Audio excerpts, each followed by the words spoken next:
Dès 2015, le réalisateur et scénariste Robert Eggers annonce vouloir réaliser un remake du film Nosferatu.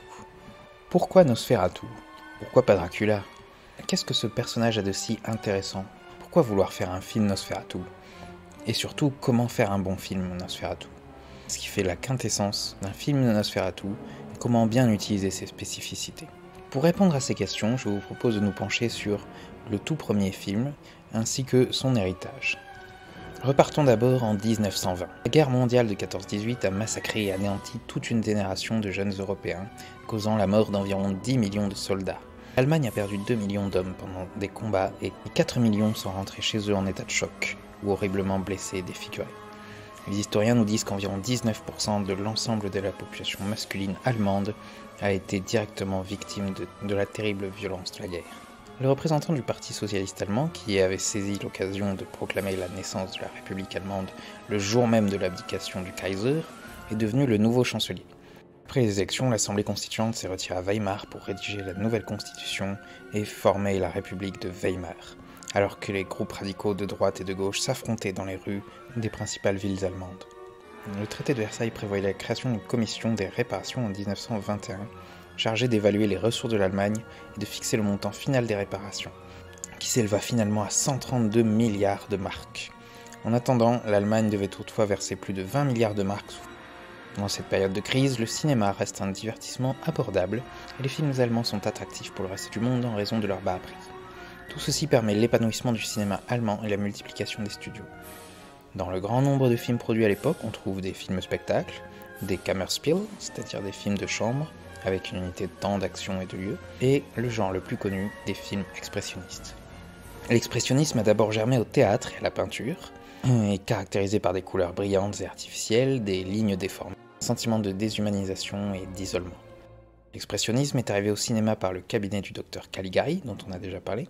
La définition stylistique de l'expressionnisme au cinéma est celle de Christine Thompson en 1981, soit la fusion des décors, de la lumière, des costumes et du jeu d'acteurs dans une composition cohérente. Pensez à Conrad Veidt, qui épouse complètement les décors tordus et les clairs-obscurs de Caligari pour donner un tableau en mouvement. Maintenant qu'on a dit ça, si on se penche sur les films qualifiés d'expressionnistes, principalement produits pendant la République de Weimar, on y retrouve des éléments communs un peu plus précis. Des décors tortueux, une ambiance surréelle, des thèmes comme la folie, la dualité, la manipulation, des éléments fantastiques et des personnages maléfiques ayant un ascendant sur les autres. C'est là qu'entre en scène Albin Gros. Né le 22 décembre 1884 à Leipzig, il a grandi dans un contexte où l'art et la spiritualité jouaient un rôle important. Et en parallèle, dès ses jeunes années, Gros développe un intérêt marqué pour l'ésotérisme et l'occultisme, ce qui façonne grandement sa vision artistique tout au long de sa carrière. Comme beaucoup d'hommes de sa génération, Gros a été mobilisé pendant la Première Guerre mondiale. C'est là qu'il aurait rencontré un paysan qui lui a raconté que son père était un vampire. Très marqué par cette histoire, il décide de la développer, d'en faire un film, qui sera bien sûr inspiré du courant expressionniste en vogue à l'époque, et des thèmes occultes chers à Gros. En 1921, Albin Gros cofonde avec Enrico Dickmann la société de production Prana Film. La société tire son nom du mot sanskrit prana, qui désigne l'énergie vitale selon les traditions spirituelles hindoues, et son premier objet sera une adaptation du Dracula de Bram Stoker, où il sera lui-même directeur artistique. Le scénario est écrit par Henrik Gahlehun, un ancien journaliste et comédien, qui avait déjà écrit Le Golem de 1915 et écrira d'autres choses. Et l'on peut voir dans son script original qu'il savait dès le départ comment retranscrire l'ambiance des ténèbres qui entourent Nosferatu. La caméra est tenue par Fritz Arno Wagner, considéré comme un des plus grands chefs opérateurs allemands, qui a beaucoup travaillé avec Fritz Lang. Il avait pour principale instruction du réalisateur d'évoquer le bizarre. C'est de constater qu'il a réussi. Le réalisateur, parlons-en, il était fortement impliqué dans tous les aspects de Nosferatu, et c'est principalement à lui qu'on doit ce film. Friedrich Wilhelm Murnau est né en 1888 et a grandi à Berlin. Passionné de littérature, théâtre et d'art en général, il a côtoyé Conrad Veidt, le poète Els Lasker Schüler et le peintre expressionniste Franz Marc. Servant pendant la Première Guerre mondiale, il perd sous ses yeux son amant, le poète Hans Hermann Degelet, ce qui fait que son œuvre sera toujours marquée par l'amour et la mort. Rentrant de la guerre, il réalisa 8 longs métrages avant de s'associer à Albin Gros pour son Nosferatu. Ensemble, ils réunissent un casting composé de Gustav von Wangenheim, un comédien allemand que l'on a déjà vu dans Homunculus, Greta Schröder, qui était déjà dans Le Golem de 1920, et Alexander Granach, qui était dans Inri de 1923. Nosferatu lui-même sera joué par Max Schreck, un autre membre de la compagnie du théâtre de Max Reinhardt. Directement adapté de Dracula de Bram Stoker, les libertés apportées au scénario ne parvinrent cependant pas à empêcher le procès intenté par Florence Stoker, la veuve de l'auteur, contre Prana Film. Ne pouvant payer les coûts du procès, se mettra en faillite. La structure épistolaire du roman est rappelée par des extraits de journaux de bord ou d'articles de presse, et même une lettre de Jonathan Aminas qui confère au film un certain degré d'authenticité. Oui, je vais utiliser les noms du roman Dracula, c'est ce que voulait faire le réalisateur à la base, c'est ce que fera Herzog dans sa propre version du film. Jonathan Harker est donc écrit comme plus instinctif que rationnel, il court partout au début du film, mais ne sait pas comment réagir au danger. Harker ne croit pas aux vampires, malgré plusieurs avertissements, alors que Mina sent venir le danger avant même le début du voyage et ressent les événements à distance. Leur relation compliquée est établie en plaçant souvent un objet entre eux, comme pour les séparer dans le cadre. L'étrange notaire Renfield présente toutes les caractéristiques d'un personnage expressionniste. Étrange, tortueux, utilisant des symboles occultes, et choisi d'ailleurs par le producteur Albin Gros, lui-même versé dans l'ésotérisme. Mina est plus réfléchie, plus proche de la nature aussi, c'est peut-être ce qui forge son lien avec le vampire. En effet, le comte Orlok est plus animal que dans le livre. Ses ongles en forme de griffes, ses oreilles pointues, ses dents proéminentes lui donnent un aspect sauvage. Cet aspect animal fait le lien avec un autre ajout important par rapport à Dracula, c'est le thème de la peste et de la contamination. Nosferatu apporte la mort non seulement par sa personne, mais aussi par les rats qui le suivent. C'est à la fois un mal naturel et inarrêtable. Sa peau pâle et son allure longiligne le rapprochent aussi d'un fantôme. Ainsi il évoque la nuit, et c'est ce film qui introduira dans la légende des vampires qui ne peuvent vivre à la lumière du jour, ce qui est mis en valeur par la technique. En effet, l'équipe a utilisé plusieurs techniques de cinéma pour tout le côté fantastique du film. Du stop motion, de l'accéléré, un plan négatif. Ce que l'on remarque le plus et qui a marqué les spectateurs, c'est l'utilisation des ombres. À plusieurs reprises, Nosferatu est assimilé à une ombre aux griffes acérées. On sait utiliser les cadres pour donner une impression d'enfermement. Dans tous les plans où Jonathan est face à Nosferatu, il est coincé dans le cadre, il ne pourra pas s'y échapper. Alors que Nosferatu nous est d'abord présenté dans des arches pour finalement s'en extraire à son arrivée en ville. Le mal se libère et ne peut plus être contenu. Ce qui est aussi signifié par le bateau qui avance sans que la caméra ne le suive, sans qu'on puisse l'arrêter. Murnau maîtrise également le montage. Dans la fameuse scène où Mina empêche à distance Nosferatu de se régaler de Jonathan, on comprend très bien qu'un lien les unit. L'équipe va jusqu'à tourner en République tchèque. Les paysages naturels viennent de la tangente romantique du réalisateur et servent de frontière entre la réalité et le fantastique. Murnau utilise aussi des intérieurs réels, mais bien choisis, comme le sol en échec du château de Nosferatu, qui montre que le plan du conte est en marche. On pourrait interpréter sur interprète en longueur, mais je suis pas doué en interprétation. Et ça tombe bien, puisque la chaîne Cinéma et Politique revient sur les différentes analyses qui ont été faites de Nosferatu, qui sont toutes très intéressantes. Présentons maintenant l'histoire du film. Le film ouvre sur un conte sur le vampire, puis un paysage de village européen traditionnel, puis on nous présente ensuite le couple principal. Harker est superficiel, alors que Mina est plus proche de la nature, et on nous présente Renfield, le méchant notaire, qui lit une lettre occulte. Même ses employés ont peur de lui. On apprend alors que le comte Orlok a acheté une maison vide dans la même ville, et elle se trouve juste à côté de celle des Harker. Mais il faut aller le chercher dans les Carpates. Jonathan est ravi d'avoir une affaire sur laquelle travailler, console sa femme avant le départ, car elle s'inquiète vraiment pour lui, et fait ses bagages. Les plans de paysage s'enchaînent, et Jonathan arrive à l'auberge. Il reçoit fort bon accueil, mais en prononçant le nom d'Orlok, tout le monde est effrayé. Le tenancier lui dit que les loups-garous rôdent, et on nous montre donc un licaron. Ok. Dans l'auberge, Harker lit un livre sur les vampires avant de s'endormir. Au matin, la charrette l'emmène vers le château d'Orlok, mais le dépose un peu plus loin que prévu. On aperçoit le château en haut d'un pic, et le comte arrive lui-même en accéléré. Il semblait étrange, même pour le naïf Harker. La frontière avec le fantastique est réellement franchie dans ce plan négatif, où la calèche avait été peinte en blanc. La porte du château s'ouvre toute seule, et le comte sort de sous une arche, mais de loin, comme s'il était timide. À table, Harker se coupe, ce qui semble attirer Orlok, mais ce dernier laisse Harker tranquille pour la nuit. Au matin, Harker a 2 trous au cou, sans doute des moustiques. C'est ce qu'il écrit à sa douce.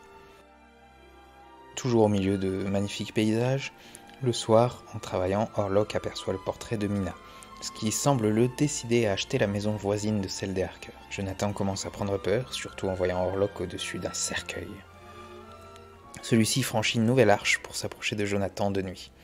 Au même moment, Mina semble faire un cauchemar. Elle se met à marcher en dormant, mais sur une rambarde, ce qui est dangereux. L'ombre de Morlock est sur Jonathan, mais un cri de Mina à des kilomètres de là le fait repartir.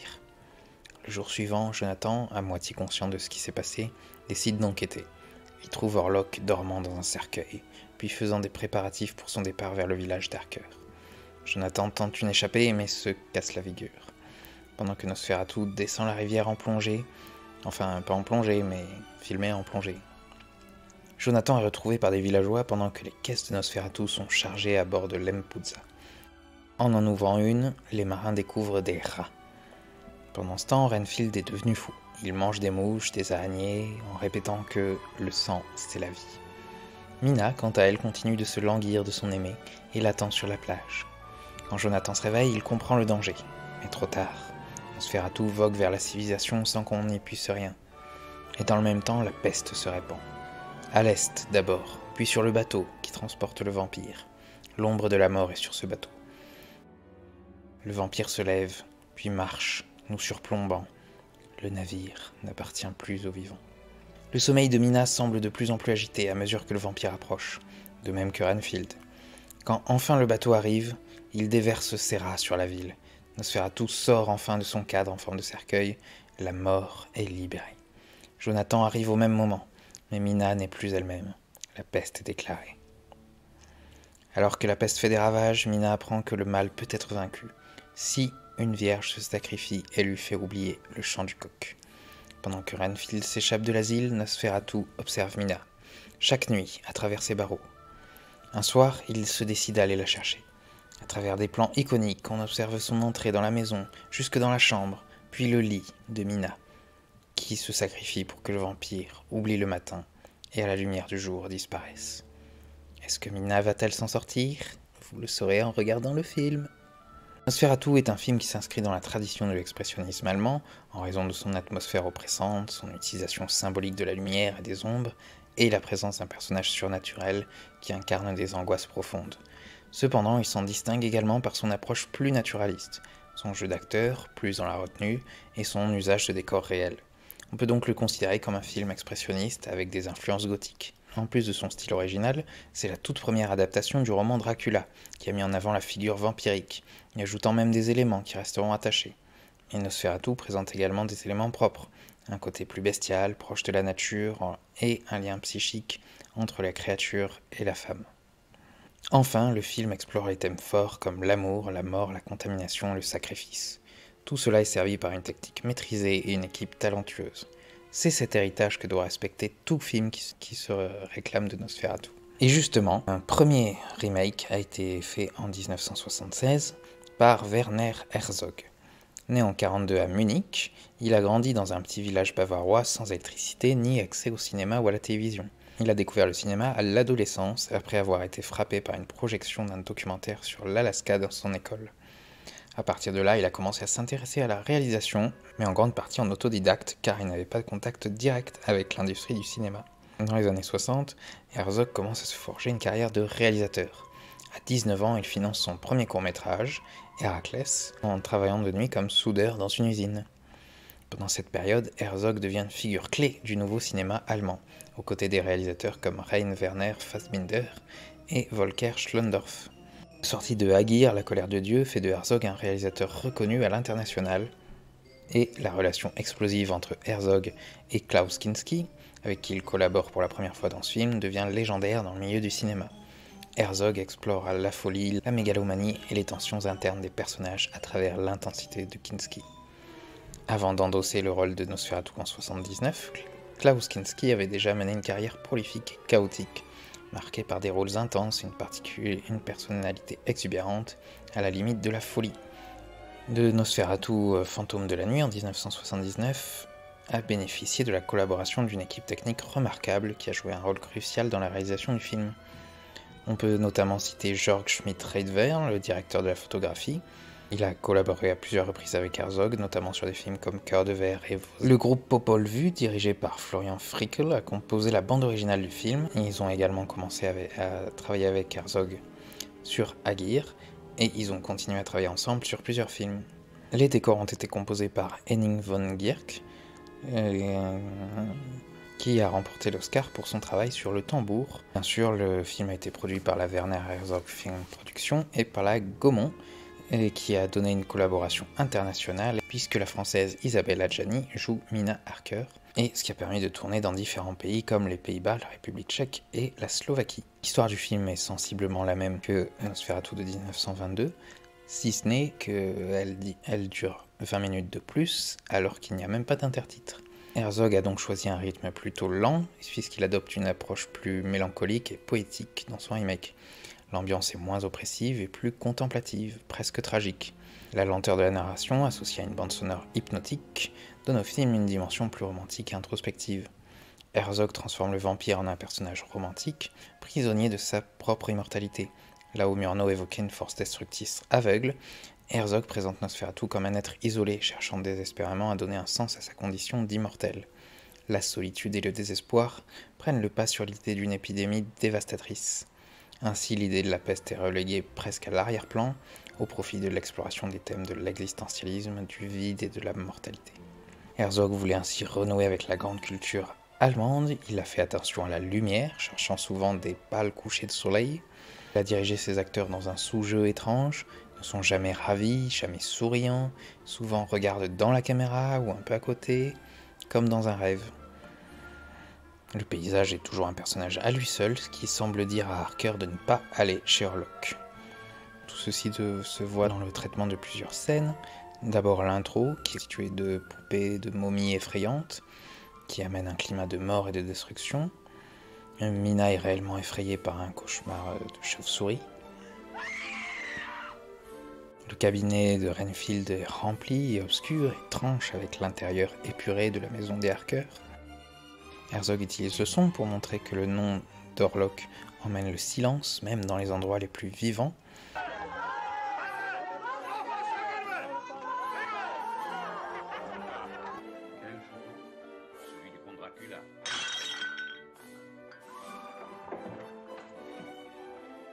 Quand Harker veut aller chez Orlok, on lui dit qu'il n'y a pas de route, pas de chevaux, il finit par partir à pied.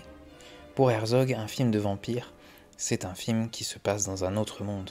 On le voit très bien quand Harker arrive dans un monde où les ombres sont plus importantes que les personnages. L'entrée d'Orlok est aussi plus impressionnante car si la porte est plus petite, Orlok se tient juste derrière. L'intérieur du château est un vrai château, encombré, étriqué. Orlok est vêtu de noir et il se mélange avec le fond noir. L'éclairage est très travaillé, de nuit comme de jour. On a de longs plans séquences d'exploration du château, qu'on a pourtant vu en ruine avant. Au milieu de tout ça, il y a un gamin qui joue du violon.